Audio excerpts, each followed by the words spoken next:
the Bane Free Radio Hour.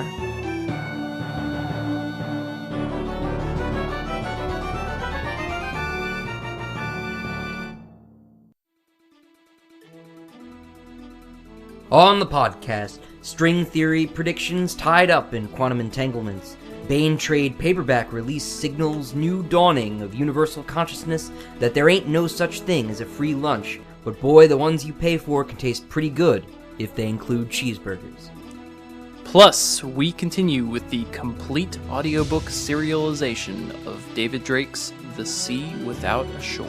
All right now.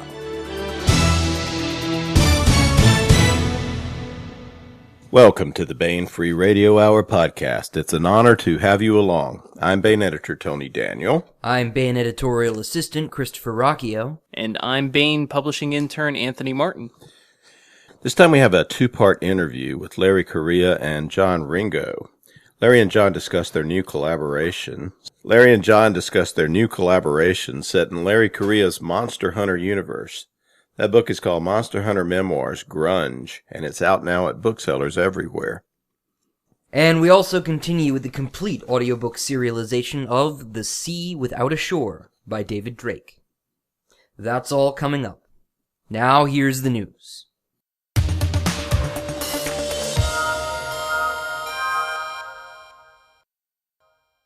The Bane August trade paperbacks are now at booksellers. Christopher, what do we have out? Well, out now is 1636, The Chronicles of Dr. Gribbleflots by Karen Offord and Rick Boatwright. This latest entry in Eric Flint's 1632 series collects the adventures of an alchemist from 1630s Europe who has adapted his ways now that the West Virginia town of Grantville has been ripped from its own time and thrown down in the mid-continental Germanic regions of Europe in 1632. The Gribbleflots tales are humorous, thoughtful, and fun, so check that out. All right, sounds good. Anthony, what else is out in trade paperback in August? Also out is Through Fire by Sarah A. Hoyt. This is book 4 in Sarah's Darkship series, and the follow-up to A Few Good Men. Darkship mechanic Zen Sienna finds herself on Earth in a beautiful palace being courted by the ruler of vast lands. Yet soon Zen is caught up in a revolution that comes a bit too close to imitating the original French Revolution, complete with beheadings. The good men are falling, and freedom may be dawning, but the trick is not to get killed in the transition. All right, and finally out in August is Redliner's 20th Anniversary Edition by David Drake. This has an all-new introduction by David Drake, and is a new edition of what for many is their favorite David Drake novel. It's a science fiction novel about the cost and consequences of being called to be a warrior, fighting for a people, and then trying to find a way to fit back into society, where you might be expected to just turn off the very skills and emotion that allowed you to survive and triumph in your life before.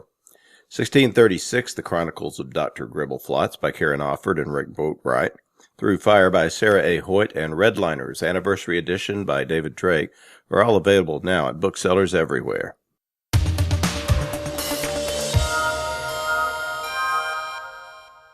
Here is part 1 of a 2-part interview with Larry Correia and John Ringo discussing their new book, Monster Hunter Memoirs, Grunge. Part 2 will appear next time on the podcast.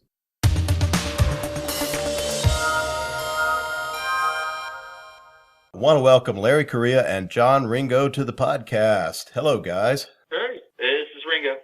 Hey, Larry Correia is the creator of the New York Times bestselling Monster Hunter International series, including Monster Hunter International and Monster Hunter Vendetta, Monster Hunter Alpha, Monster Hunter Nemesis, and Monster Hunter Legion, as well as the creator of the Magic Noir-themed Grim Noir Chronicles, which you may remember we serialized Hard Magic, the first in that series, here on the podcast. He's the co-author with Mike Couprie of the Dead Six books in the Dead Six Military Adventure series, including the latest entry, Alliance of Shadows, which is coming up in October. It's a really great book I've been working on here. He is also the author of Son of the Black Sword, book 1 in the Forgotten Warrior saga, as well as lots of other books and stories. Larry has been an accountant, part owner of a gun store, a shooting instructor, and a competitive shooter himself. He grew up in the California outback on a farm and now lives in Utah. And we have John Ringo. John is the New York Times bestselling creator of the Posleen War series, including groundbreaking first novel in the series, A Hymn Before Battle. Great book. The Council War series, the Empire Man series, co-authored with David Weber, the Ghost, I guess you'd call it a techno-thriller series or something like that. The Troy Rising series, the Queen of Wands contemporary fantasy series, and the Black Tide Rising science-based zombie series. We have just finished up serializing Under a Graveyard Sky here on the podcast as well, and many other series and standalones. He's co-authored with David Weber, Michael Z. Williamson, Tom Kratman, Travis S. Taylor, Ryan Sear, Julie Cochran, and now Larry Correia. John was in the U.S. Army, rose to the rank of specialist as a member of the 82nd Airborne Division. He served 4 years active duty and 2 years of reserve with Florida National Guard.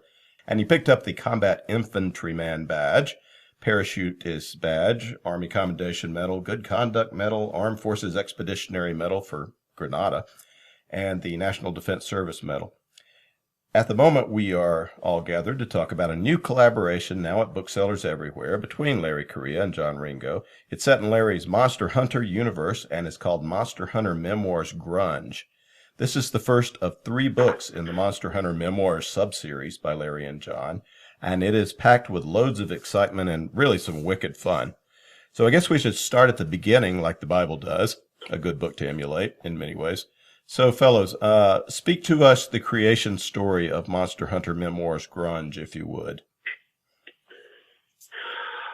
That's probably for John to tell. It came about in a really cool way.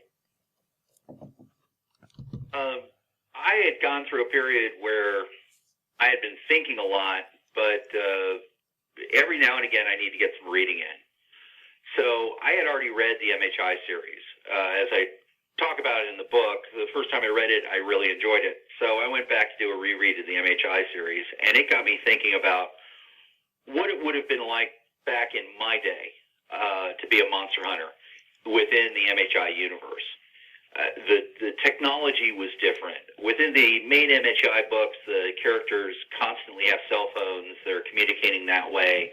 They've got really high-speed electronics. They've got modern weaponry. They've got modern armor. So I was like, well, what would it have been like in the 80s? And so, as is my wont, I started thinking about that. And this character kind of grew, who was he was actually a rip of a character that I was thinking about doing for a completely different purpose. But this character who was just this really, really capable, knew that he was kind of arrogant, real ladies' man, but he was one of those characters who's actually as good as he thinks he is, came about in my head. And the thing with a character like that is that you have to have challenges for the character that are at the character's level.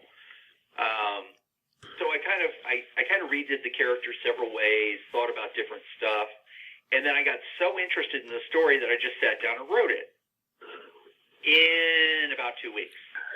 And I started posting snippets on Facebook of basically a Monster Hunter International fanfic. And then all of a sudden it was like, hey, John, have you asked Larry about this? I'm like, I probably should do that. Well, Larry? Well, Larry, do you want to take it from there? What the heck did you think when this suddenly appeared? I guess, how did it appear? Did it appear in your inbox? Well, no, what happened was we were putting together a Monster Hunter International anthology, short stories from a bunch of different people, and that's coming out next year. And so I went to Tony Weisskopf and I was like, we're brainstorming people we want to invite to this anthology. And so Tony had just found out about John writing a whole book in this. And so I go to Tony and I'm like, hey, Tony, do you think John would want to contribute a short story to this anthology? And she goes, well, you might want to talk to him because he's got something for you. And he's like, it's a bit longer. And I was like, huh? So I contacted John, and at that point he'd written Grunge, or he'd written the first book that would turn into Grunge. And I was kind of blown away. I didn't see that coming. And It was. And I was like halfway done with the second book. All right, so let me get this straight. You wrote an entire book before Larry knew that you were doing this, but of course you wrote it in I actually finished Grunge faster than Larry finished reading Grunge. Yeah. That is true. I am a slow editor. I am the slowest editor ever. Yeah, I actually finished all three of the books in about a month and a half, and Larry actually hadn't finished reading Grunge by the time I was finished with the third book. Well, I did a quick read through, but then I went through and I started making comments, and this is when it turned into a collaboration. Because, there's a lot of stuff in the universe that, John just had no way of knowing about, or stuff I hadn't revealed yet, things I had plotted out for future books. And so I sent it back with a bunch of comments, and at that point, John said, well, why don't we just make this a collaboration, and you just edit all that stuff in. And it just kind of went from there. And so I had just barely finished the first one, like doing a basic edit pass, and John had finished all three books. It's really quick. Well, I really like the universe. How did what am I going to say? It takes me 6 months to write a book. I stand in awe. So how did the back and forth go after I mean, what did it feel like, John, coming back to this after you'd written it so quickly with and dealing with Larry's the series creators, the god of this universe, I just tossed it to Larry, and whatever Larry wanted to do with it was, that was Larry's. There were two aspects to that. One of them, it is Larry's universe. Two, I'm a really lazy SOB. And so I could throw all of that on Larry and just say, hey, Larry, I'm done with the book except for some minor stuff here and there. And it's probably completely wrong for your universe, but I'm going to go write Troy books now. Bye. Yeah, so I just filled in everything else that needed filling in. Well, it turned out really great. It's really a fun read. Well, let's talk about the story. Tell us maybe first, tell us about the basic setup of the Monster Hunter Memoirs Grunge universe. It's a bit of a historical novel, as John has alluded to. So where are we in the Monster Hunter universe timeline here? Well, it's starting about the big pivotal event. So it's starting out. It's in the mid '80s. So it's. I'm trying to leave the books nebulous now where we're at in the timeline because actual dates get pretty dated. I discovered pretty fast after you write the first one. But it's basically a generation before is what you're looking at. So guys that are old, experienced hunters in the current timeline are young men at the point that John's book is taking place. And so, like Milo is a kid. I mean, Milo's a teenager. I mean, he's late teens, early 20s when we meet Milo. And he's in his probably late 40s in the regular series.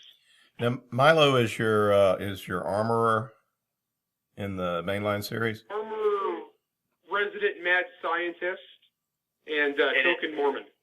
And in this book, in the memoirs books, he's the wizard's apprentice in the armory. So I tried to take a different look at Milo. He's not the grizzled old veteran that he is in the main books. And without getting into too much stuff in the main books, I don't know how much Larry wants to talk about the main books. But in the main books, there are some characters who were former hunters who have since become enemies. And in this book, they're major characters. They're actually mentor characters, or in one case, sort of Guinevere to the character's Lancelot.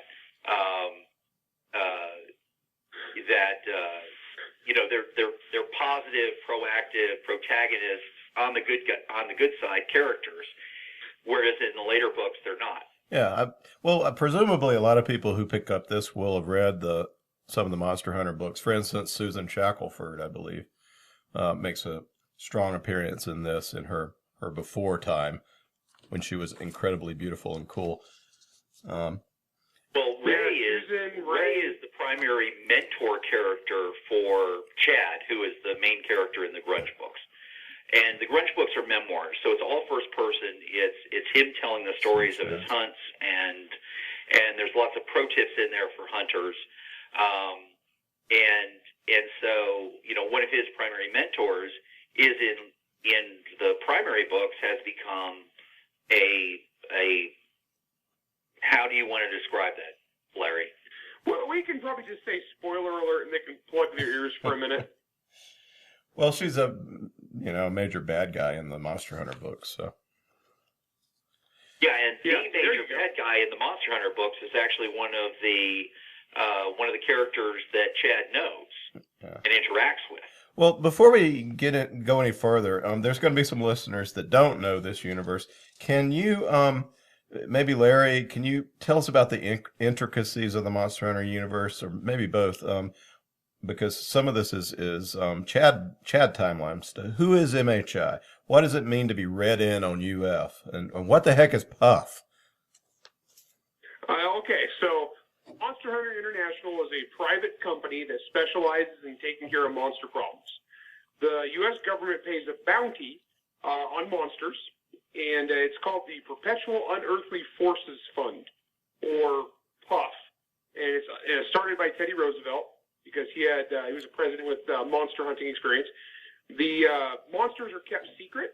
There's a very specific reason for that in the series. And pretty much every rational government in the world abides by that they do their best to keep the existence of monsters secret. So hunters have to kind of work on the down low. So they are basically really heavily armed military contractors that handle these various jobs. And so that's the company that Chad gets involved with. They've been around since 1895. It's a family company, and so we're dealing with a kind of a family lineage. A bunch of the characters in both series are part of this same Shackleford family, and down through the ages there. So the memoirs books are kind of a look at the previous generation of what we've got in the regular series. So it actually makes for a pretty dang cool spin-off, because it's a bunch of stuff that we haven't really talked about before, and you get to see a lot of people doing, in different positions of life, or how certain people wound up in certain places, and or why people are the way they are. It's pretty neat. So it is a pretty intricate series. I like writing big dumb explosion stuff, pulp action, but I try to have a lot of thought to it and try to make it so things make sense and how the universe ties together, and if monsters were real and this was an actual job that you could have, hunting them, how it would work. And I don't know, it's been really popular. We've had a lot of fun with it, and I think a lot of people really glom onto the series. They could see themselves doing this for a living. That's one reason I think it's successful. Yeah. Well, John, the story is told as the first-person narrative of Chad Gardenier, hence the memoirs in the title, obviously. So tell us about Chad, Oliver Chadwick Gardenier. Well, first of all, although Chad hates his entire name, it's Gardenier. Oh, okay. Gardenier. Okay. Because when the audiobook narrator asked about that, I was like, you're going to have to ask John, because my first thought was it was going to be Gardenier, like the guy on Band of Brothers. Nope. Yeah. So. All right. Well, I once had somebody named Sabatier almost take my head off because I said they were Mr. Sabatier. So I understand. Yeah. But Chad comes from a family of academics, and he hates everything about his family. He despises his mother. He disrespects his father, who is even more of a womanizer than he is. His brother was a bully, and so he has decided that he is just going to be as normal. He rebels against his family by being as normal as possible, at least on paper. he gets straight C's through high school. And when I say straight C's through high school, he is OCD about getting an absolutely perfect C in every single course, which, by the way, is really, really hard. And it's where people start to realize just how intelligent Chad is, because no matter what teachers do, he always manages to get a perfect C. But the other way that he rebels, especially against his mother, who is a peace act, Vietnam War peace activist, the whole bit, raging commie, is really upset that he won't get into drugs, is he joins the Marines. And when he joins the Marines, when you join the military, you're asked what your religion is, and he chooses Primitive Baptist because it's the biggest stick in the eye to his mother he possibly can think of. So you've got this this guy who's very, very OCD, very, very driven, incredibly intelligent, and has severe operational defiance disorder, at least against anything resembling his parents.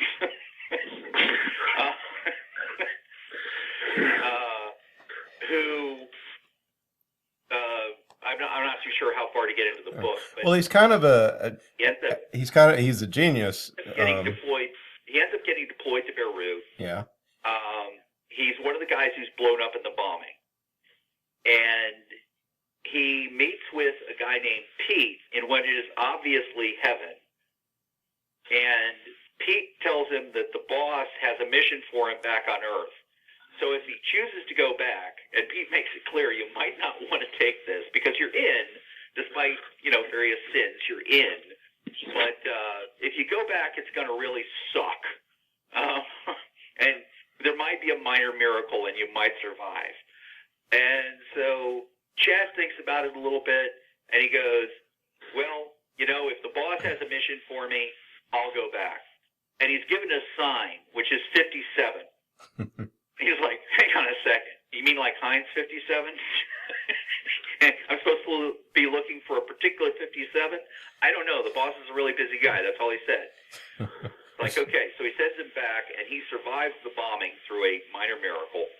And then later after getting out of 6 months of traction and physical therapy, ends up getting back into monster hunting. That's Oliver Chadwick Garnier in probably too large of a nutshell. Did anything, not to get too psychoanalytic, but did Chad arise wholly from the mist of invention? Did this? Is there anything autobiographical for either of you guys in this character?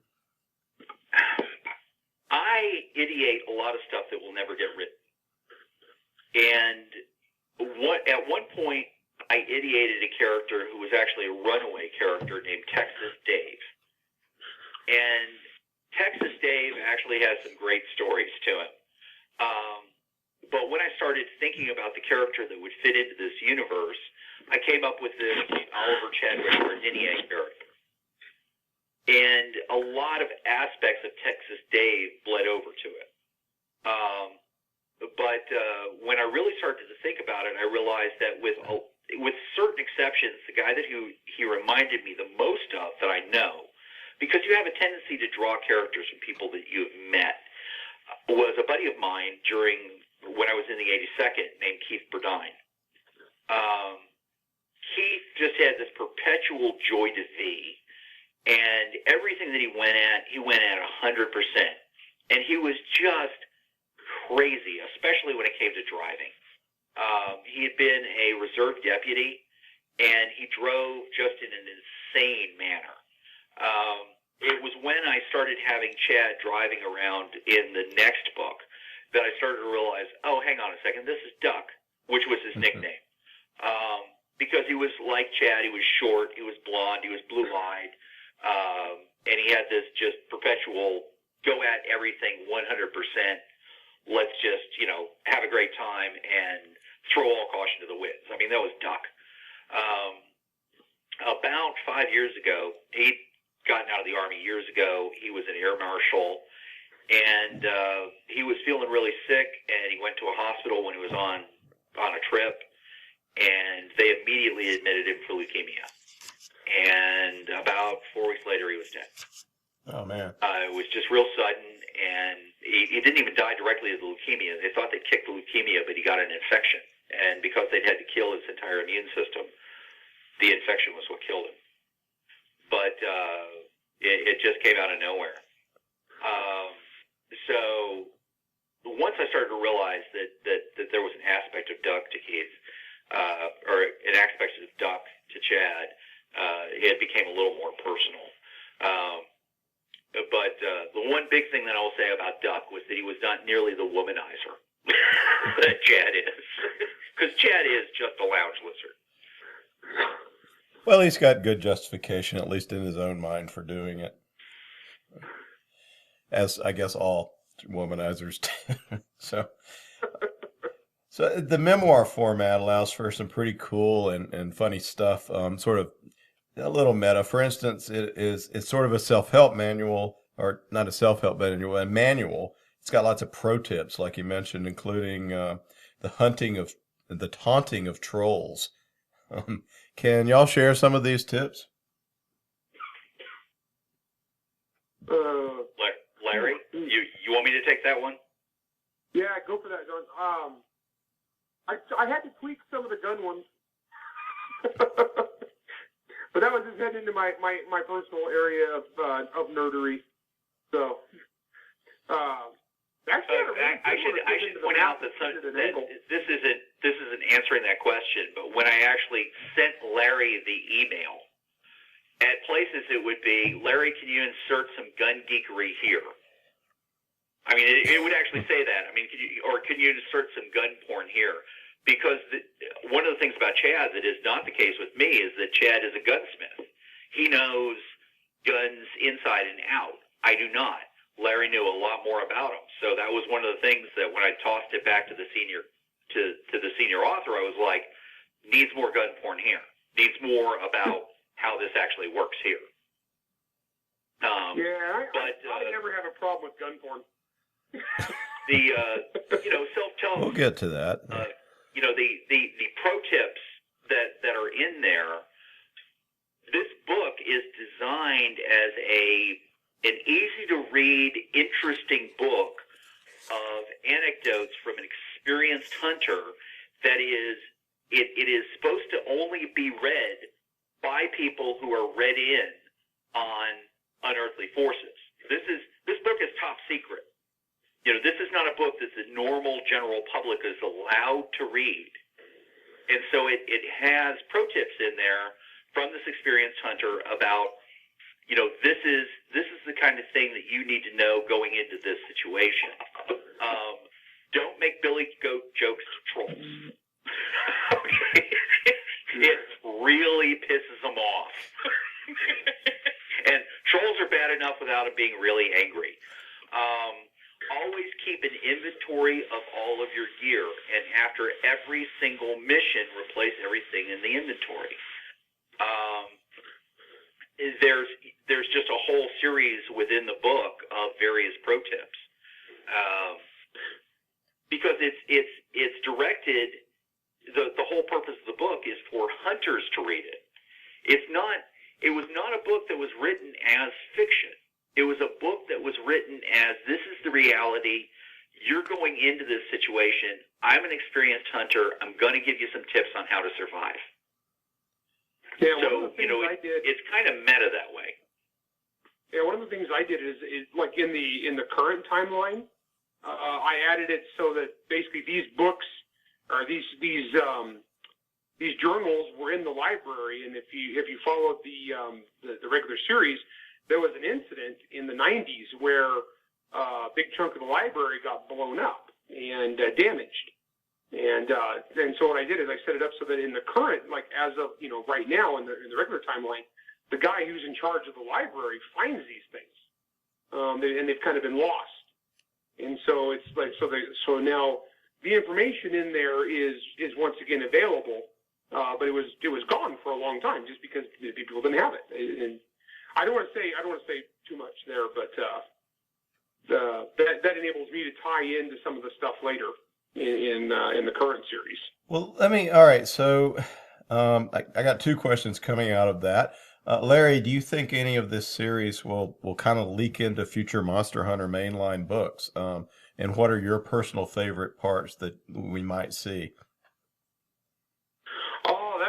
Okay, yeah, yes, because I'm working on MHI 6 or the 6 regular series book right now, and yes, I am trying to get stuff in there because this is information people know. I am not sure what yet. So that I don't know for sure, but I want to tie it in more because I plotted out.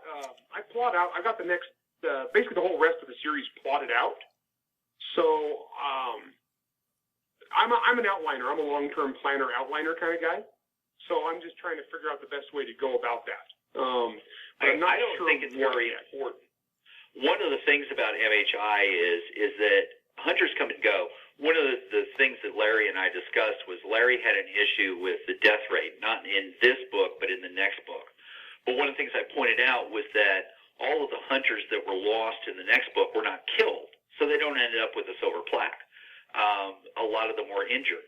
But MHI has, you look at it, and it has a pretty fair turnover just of people who go, okay, this job was crazier than I thought it was going to be. I'm not going to do it anymore.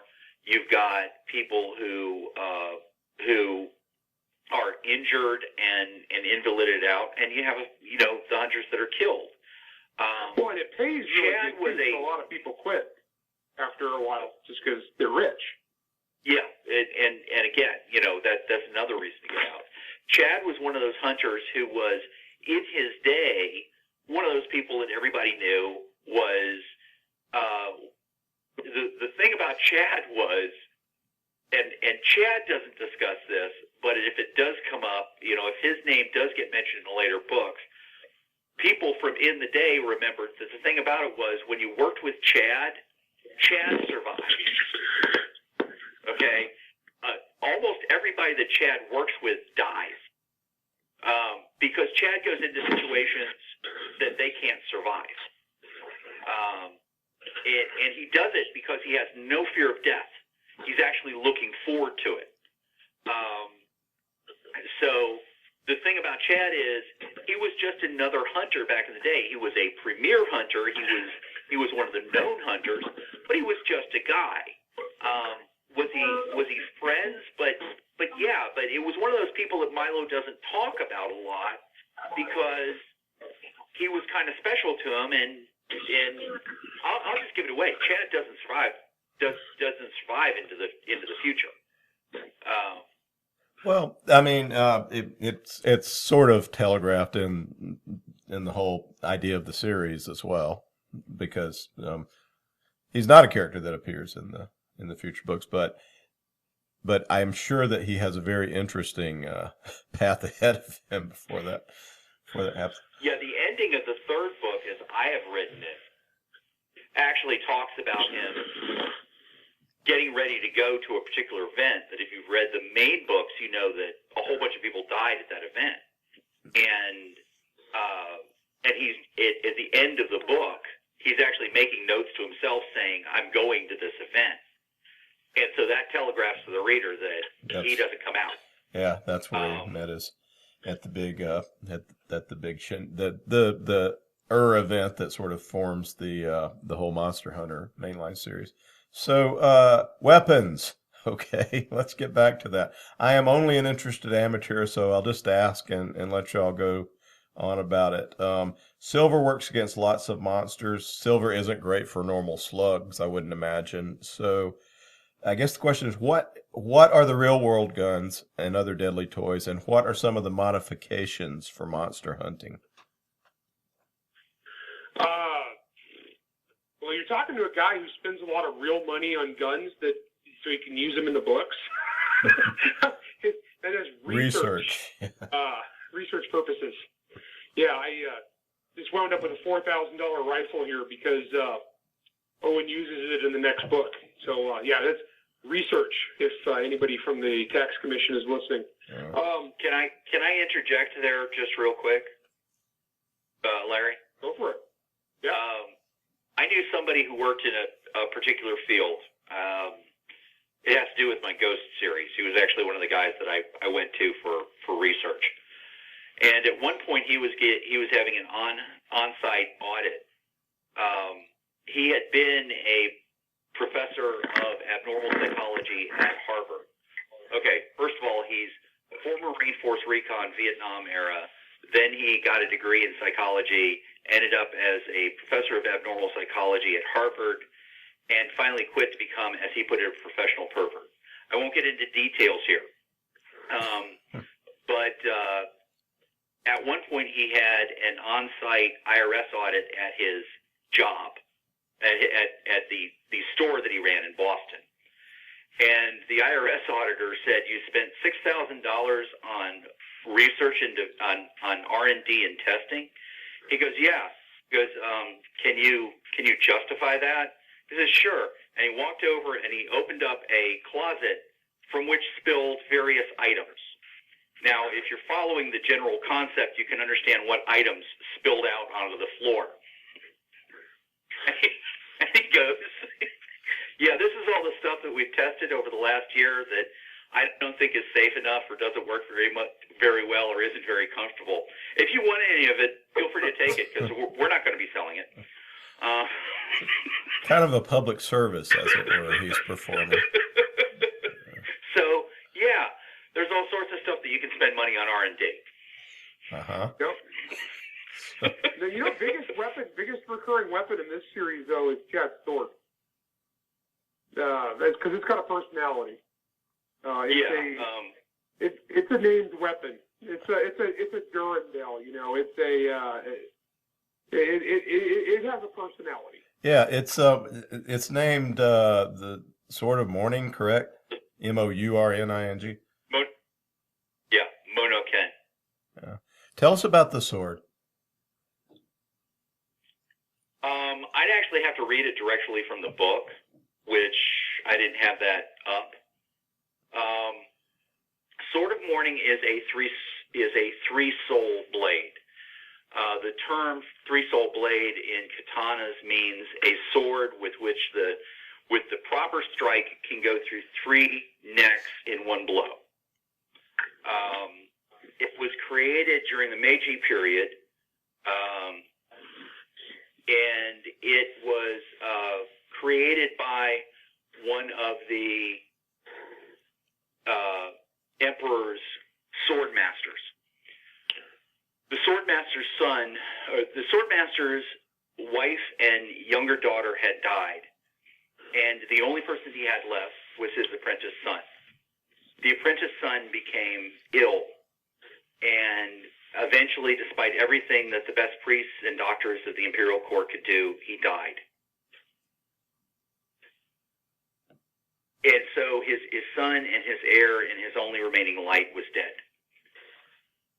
The swordmaster then, or the swordsmith master, then began to search for the most perfect blanks of steel that he could find. He searched and he searched and he searched. The master of the sword makers of the imperial court became very angry with him because he would throw aside the finest blanks and they would simply not be suitable to them. Finally, he found the blanks of steel that were to his quality.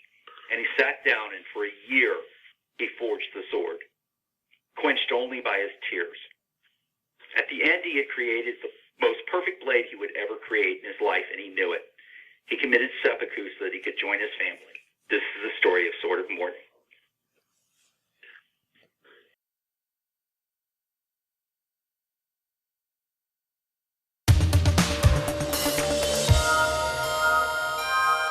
That was part 1 of a 2-part interview with Larry Correia and John Ringo discussing their new novel, Monster Hunter Memoirs, Grunge. Part 2 and the conclusion of the interview will be available on the next Bane Free Radio Hour podcast.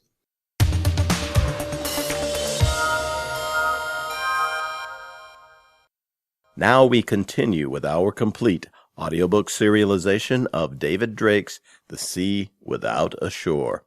It seems Cinnabar's chief spy master is a mother also, and her son is determined to search for treasure in the midst of a civil war. Who better to hold the boy's hand and to take the blows directed at him than Captain Daniel Leary, the Republic of Cinnabar Navy's troubleshooter, and his friend the cyber spy Adele Mundy. The only thing certain in the struggle for control of the mining planet Correia is that the rival parties are more dangerous to their own allies than to their opponents. Daniel and Adele face kidnappers, pirates, and a death squad even before they can get to the real business of ending the war on Correia and bringing their charge home, maybe along with ancient alien treasure. Now here is the next entry of David Drake's The Sea Without a Shore.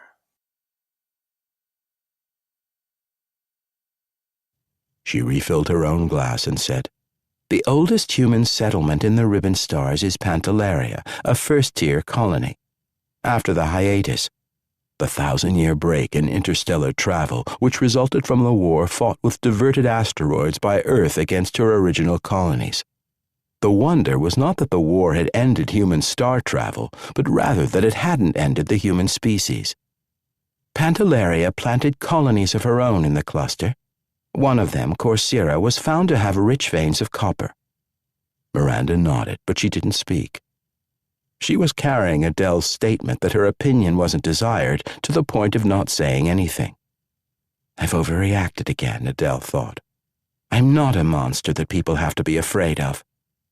And as Adele thought that, she realized that it wasn't true, that she had killed scores, probably hundreds of people, mostly with headshots. She was a monster by the standards of most people. Pantelleria was forcibly annexed to the Alliance 18 years ago, Adele said. That set off the most recent period of war between ourselves and the Alliance, the one which just ended with the Treaty of Amiens. Pantelleria regained its independence with the treaty, but there were quite a few citizens, including most of those who had become leaders during Alliance rule, who weren't happy with the independent government. Adele let her eyes travel around the room. She almost never looked at the library's familiar disorder, though she spent at least half her waking hours in the room. Because Miranda Dorst faced her expectantly, Adele noted that the grain of the bookcases matched that of the moldings of the walls. The wood for both came from Chatsworth Major, and the work had probably been done by the same woodwrights when the townhouse was first built. The glass fronts were dusty. Everything in the room was dusty. The cleaning staff had been directed not to touch Adele's books and files, but something had to be done. "Would you like me to clean while you're gone?" Miranda said.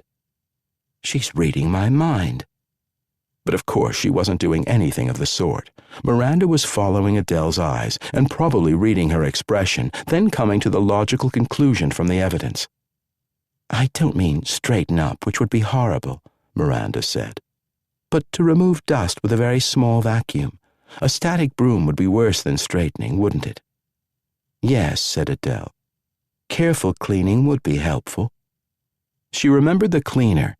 He had been male. After the fact, Adele realized that he probably never listened to anything a female employer said, who had carefully interfiled chips from two separate files to bring them into order by date.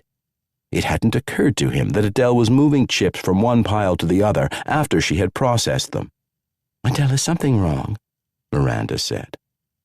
What must my face have looked like, Adele thought. She said, "Not now, thank you. I was talking about Pantelleria. A number of Pantellerians on the losing side politically fled to Correia, taking as much movable wealth as they could. There was unrest on Correia anyway. The colonists thought far more of the planetary income was going to the homeworld than was justified." "Were they correct?" Miranda said. The discussion of cleaning seemed to have put them back on the more equal basis that Adele preferred, so long as the younger woman didn't decide that her own opinion should matter to Adele. "Taxation. Levies, generally, were high while Correia was part of the Alliance," Adele said. The newly independent Pantellerian government wasn't showing any sign of reducing them. On the other hand, she shrugged, Correia might well have gained a reduction by measures short of war. And I don't know of a historical example of a colony or client state which didn't think it paid more than a fair share of its wealth in taxes or tribute. Miranda nodded agreement but didn't speak aloud. With the exiles supporting independence, Correia revolted from Pantelleria last year, Adele said. As she had hoped, the situation on Corsaira was coming into clearer relief in her mind, just as the library had to her eyes. And 3 months ago, a Pantalarian expeditionary force landed to recover the planet. I've always understood that it's difficult to transport an army from one planet to another, Miranda said. She sat upright, her hands crossed in her lap like an obedient student. How many soldiers did Pantalaria send? Adele nodded crisply, a stern teacher acknowledging a student's intelligent question. She said, "The expeditionary force is of 2,000 troops with light armor.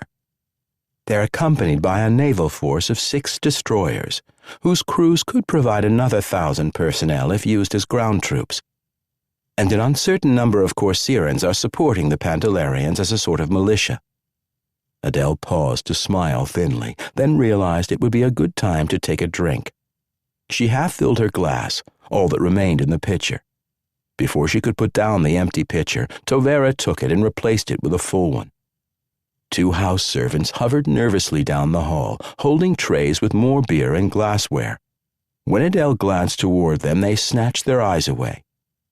"The more difficult question is the strength of the defenders," she said. "All settlement is along the river Cephasus. The mining region, the southern highlands, appears to be entirely hostile to Pantalarian control, though that doesn't mean all miners are ready to pick up a weapon and march down the river to attack the expeditionary force, which landed near the mouth. Still, there are about 30,000 miners, based on similar historical situations." Adele smiled grimly. If more politicians knew anything about history, there would be fewer wars. And if wishes were horses, then beggars would ride. Most of the miners would shoot at the expeditionary force if it attacked the highlands.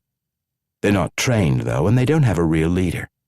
She cleared her throat, then remembered to drink. "The Pantalarians landed at Harbinger in the Delta," she said.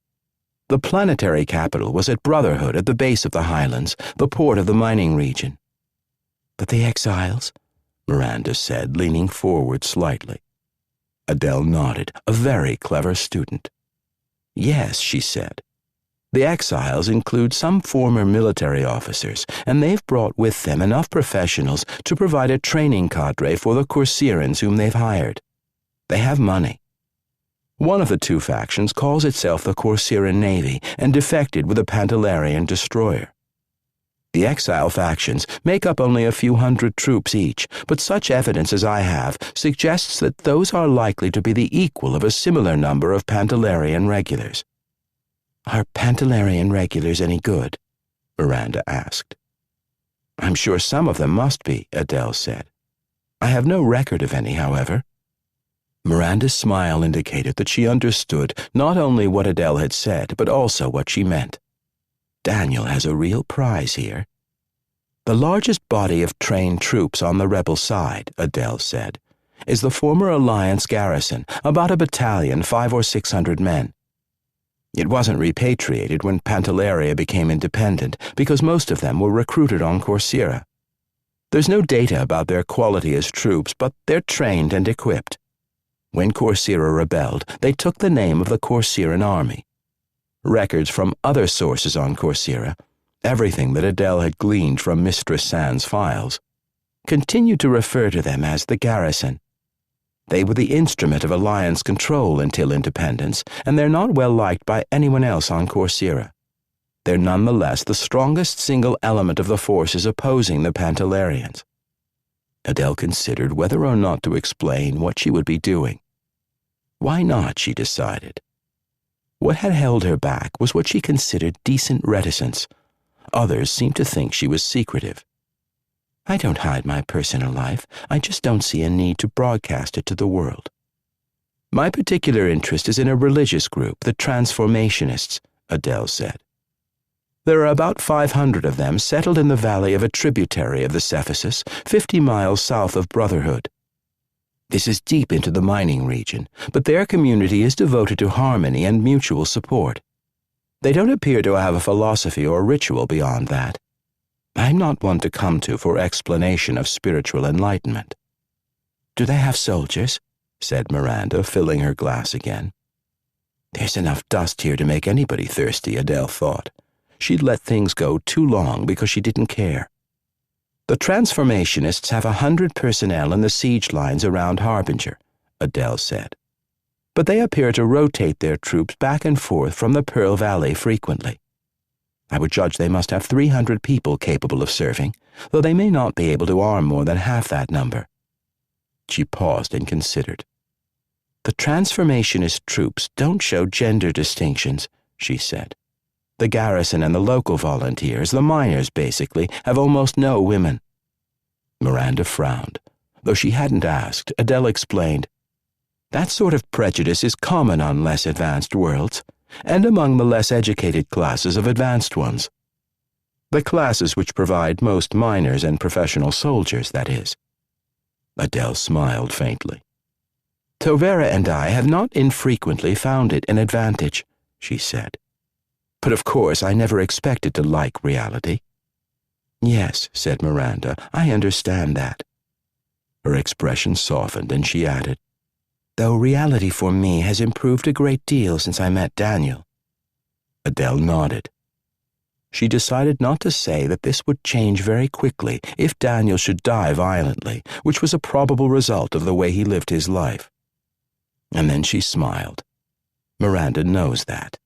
Her brother had been vaporized in a space battle which could as easily have claimed Daniel instead, or Daniel also. Miranda was focused on her present life, which was very good. As is mine, but somehow I can't accept that. Yes, Adele said aloud. I should learn from you. She cleared her throat and said, I will be involved with the transformationists. Helping them, I suppose, because my principal has business in Pearl Valley, and they'll expect him to sing for his supper, so to speak. There's nothing more of importance which I can think to tell you, though I should know more this afternoon, after I speak with a man who just arrived from Correia. If anything changes, I will tell you. Miranda rose to her feet in a single smooth motion. Thank you, Adele, she said. I feel better now. Adele grimaced. I can't imagine why, she said. I don't even know what help I'll be providing to the cultists. She hadn't meant to use the word, but it was adequately descriptive for the present purpose. Since they probably don't know themselves. People rarely do, I've found, though they believe they do. Adele realized that she was describing the situation as though she would be assisting Daniel to help Rickard Cleveland. A simple way to carry out her own mission for Deirdre would be to arrange that Arnaud captured Correia without Cinnabar assistance. Would that be treason? And to whom? Adele smiled sadly. For the first time, she understood the way her parents had made the decisions which had led to their heads being displayed on Speaker's Rock. Adele, Miranda said, if Daniel were fishing with no communicator along, how would you contact him in an emergency? Adele pursed her lips. It wasn't a question she had expected, but she didn't really care what information people wanted from her. It was her job to provide information, period. Fishing on the Bantry estate? She clarified. Miranda nodded agreement. I would use satellite imagery to track his boat, Adele said. If I were at Bantry myself, I would borrow an air car to reach him. Tovera can drive well enough. I learned to drive an air car, Miranda said, but I'd have to call you to access the satellites, if the situation arose again, that is. Yes, Adele said, of course. Tovera led the girl downstairs again to the front door. Adele went back to her logbooks. I hope Daniel knows what he has there, Adele thought. I certainly do. Daniel had never thought about the appearance of the Sands townhouse. It wasn't the sort of question that interested him. If someone had asked him what he expected Cleveland House would look like, he would have guessed it was something like Chatsworth Minor or the Almoner, the Leary townhouse in Xenos. This is, he murmured to Adele as they waited for a servant to take them to Rickard Cleveland. Unexpected. Yes, said Adele. From her curt tone, her opinion was as negative as Daniel's own. It looks like a bloody whorehouse, Hogg said, voicing much the same thought, though without the disapproval. A bloody fancy whorehouse. The Sand residence stood in a row of houses much like Chatsworth Minor in age, though of relatively modest construction. Two had been knocked together to create Cleveland House, as it was now called. The new common facade lighted the 3-story entrance hall with a large, east-facing circular window. Adele glanced up at the window and said, "That's called an oriel window. Master Cleveland had a sense of humor." She looked around at the twisted pillars of colored marble and panels with gold designs inlaid on panels of polished red stone. The frieze just below the coffered ceiling was made of iridescent tiles in primary colors and gold.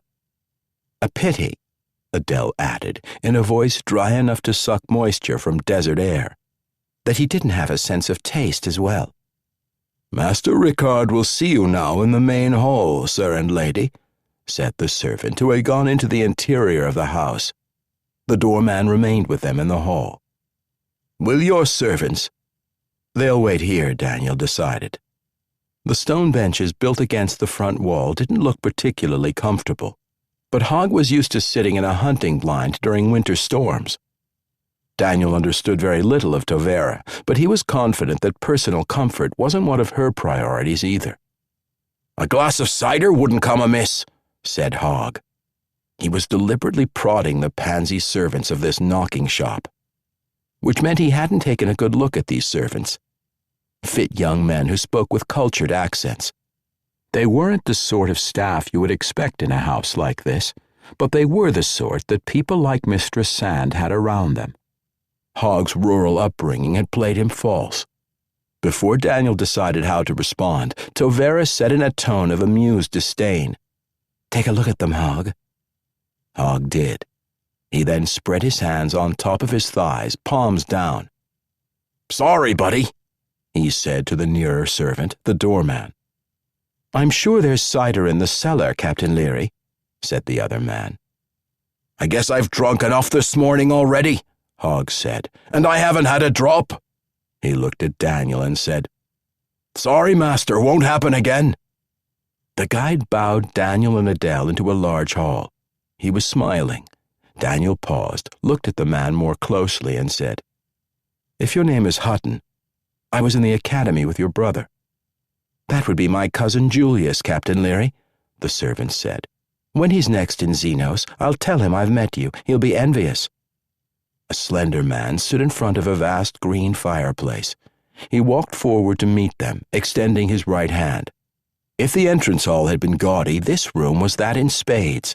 It, too, was a full 3 stories high. The whole ceiling was a skylight of stained glass. The pilasters which supported it were topped by gargoyles rather than capitals, and the fluted shafts had been gilded. Paintings of men in armor and women in gauzy dresses marched around the wall's upper range, while mural tiles of a hunting scene set in a forest covered the band at floor level. The floor level was mirrored. Daniel found the effect disconcerting because it multiplied every movement. "Captain Leary," said the young man, shaking Daniel's hand. He bowed to Adele and said, "Lady Mundy, I'm Rickard Cleveland, and I'm honored to speak with you." Cleveland nodded toward the huge fireplace. "I'm told," he said, "that you could roast a whole ox on that hearth. If this whelp thinks he's going to impress a Leary with that." Aloud, Daniel said, "On Bantry we were more given to fish fries, but each to his own taste, of course." "I understand perfectly," Cleveland said. "This hearth, and the way he rebuilt Mother's family home generally, sums up an aspect of my father's character. I aped his flamboyance, his self-importance, and his need to be seen to be important by other people. Whatever you've heard about my behavior before I left for Correia is quite true, or at any rate, the truth is just as bad." "I see," Daniel said. His opinion of Cleveland's character had just risen, and also his opinion of Cleveland's intelligence. If he's chosen this absurd room to demonstrate his present self-awareness, then there may be more to the Correia business than I've assumed. "I was spared Father's taste for malachite and gilt," Cleveland added, smiling broadly. He nodded again toward the fireplace of dark green stone with black markings. "Which is a small blessing, I realize, in comparison with the rest." Daniel laughed. Not so very small, I think, he said. He gestured to the nearest of the room's several square tables. They were of a size for cards. Are the chairs around those tables comfortable? He asked. If they are, I'll pick one that doesn't require me to look at the fireplace. Cleveland smiled again and waved them to the table. When his visitors took places on opposite sides, he settled into the chair between them with his back to the door. I felt alone my whole life, Cleveland said. My father had no use for me. I mean literally. I was of no use in advancing his ambitions, so he ignored my existence. Mother tried.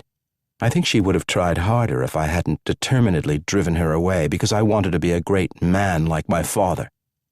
And because I was such a nasty little prick, I didn't have any friends, which I didn't realize because I was surrounded by spongers. Adele had taken out her data unit. Cleveland glanced at her, but he didn't comment or show concern. He probably knew something of Adele, but even so, her behavior often disconcerted people who expected her to pay obvious attention to them while they were speaking. Now, I'm not offering this as an excuse for my behavior, Cleveland said, which of course it isn't. But I want you both to understand why the fellowship I found within the transformationist community had such a powerful effect on me. I won't be surprised if you continue to think of me as daft, but do accept that I'm quite sincere in my daftness. Daniel glanced at Adele. Her control wands moved in subtle fashions, adjusting the information which danced above her personal data unit like dust motes in colored sunlight. The holograms coalesced only at the angle of the user's eyes. She was letting Daniel take the lead in the discussion, though if Cleveland thought Adele wasn't listening to him, he was badly mistaken. It was quite possible that she was reading the conversation as a text crawl on her display, of course. Daniel knew his friend preferred to observe reality through an interface. Master Cleveland, Daniel said, leaning forward, I don't have any problem with what other people believe, so long as they don't expect their beliefs to affect my behavior. I gather you believe there's a treasure on Correia. My colleague and I have come here to learn why you believe that.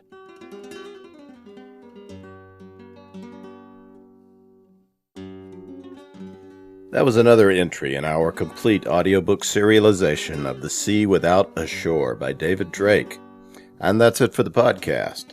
Thanks to Audible.com, to Christopher Rocchio, and to Bain intern Anthony Martin, and to podcast theme composer Ruth Judkowitz. And a bandolier of shotgun shells loaded with magic dust made from ground-up pixies who strayed a little too close to the bug zapper down at the fishing pier, as well as a band of elves on banjos and dulcimers playing rockin' murder ballads, as well as lays of thanks and praise to Larry Correia and John Ringo, co-authors of Monster Hunter Memoirs, Grunge. Please join us next time here at the hammering heart of science fiction and fantasy, and keep reaching for the stars.